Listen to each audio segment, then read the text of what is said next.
હિન્દુ ધર્મમાં આસ્થાનું કેન્દ્ર અને લાખો ભાવિકોની ભક્તિ સમાન ગિરનારની લીલી પરિક્રમા કમોસમી વરસાદને કારણે બંધ છતાં જૂનાગઢમાં લાખો ભક્તોનું ઘોડાપૂર ઉમટ્યું છે।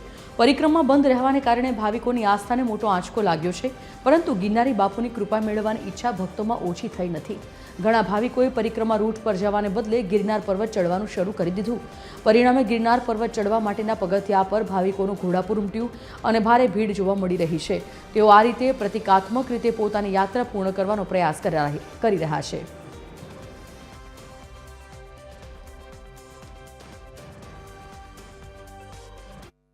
કમોસમી વરસાદના કારણે 5 દિવસ જે મોસમી વરસાદ પડ્યો છે એના કારણે પરિક્રમા સ્થગિત રાખવામાં આવી છે। તેથી અમે દાતાર પર્વત ચડ્યા છે। દાતાર પર્વત ચડીને અત્યારે ગિરનાર પર્વત ચડીને અમે અમારી પરિક્રમા પૂર્ણ કરીશું। પરિક્રમા નથી એનું ઘણું દુઃખ છે, પણ શું કરીએ, હવે જે તંત્રએ નિર્ણય લીધો છે એ સલામતી માટે જ લીધેલો છે, એટલે આપણે એમાં કંઈ કરી શકીએ એમ છે નહીં।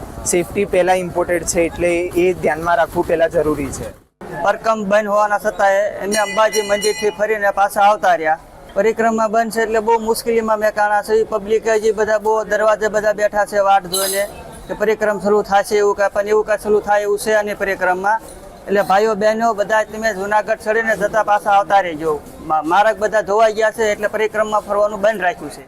ગિરનારની લીલી પરિક્રમા દર વર્ષે કારતક સુદ 11થી પૂર્ણિમા સુધી યોજાતી હોય છે। આ વર્ષે પણ પરિક્રમાનું જિલ્લા વહીવટીતંત્ર દ્વારા આયોજન કરવામાં આવ્યું હતું, પરંતુ જે વાવાઝોડા અને વરસાદની આગાહીના પગલે કમોસમી વરસાદ જે જંગલ વિસ્તારમાં વરસ્યો તેને લઈને જે ગિરનાર જંગલના જે પરિક્રમાના રૂટના રસ્તા છે તેનું ધોવાણ થયું હતું। તેને લઈ કાદવ કિચડનું સામ્રાજ્ય હોય, લોકો ચાલી શકે તેમ ન હોય અને લોકોની જાનમાલને નુકસાન થતું હોય, ત્યારે જિલ્લા વહીવટીતંત્ર દ્વારા જે આ પરિક્રમા છે આ વર્ષે સ્થગિત કરવામાં આવી છે। ગઈકાલે કલેક્ટર પ્રેસ યોજી અને પરિક્રમા સ્થગિત કરવામાં આવી છે। આ વર્ષે જે લીલી પરિક્રમા હવામાનને કારણે મોકૂફ રાખવામાં આવી છે। પરંપરાના ભાગરૂપે જે માત્ર સાધુ સંતો દ્વારા જ પ્રતિકાત્મક રૂપે આ પરિક્રમા કરવામાં આવશે। આજે રાત્રિના જે છે 12 કલાકે ભવનાથ તળેટીમાં જે રુદ્રેશ્વર જાગીર ગેટ છે ત્યાંથી આ પરિક્રમાનું વિધિવત ઉદ્ઘાટન કરવામાં આવશે અને આવતીકાલે વહેલી સવારે જે સાધુ સંતો દ્વારા લિમિટ માત્ર સંખ્યામાં જ આ પ્રતિકાત્મક પરિક્રમા શરૂ કરાશે। આપ જોઈ શકો છો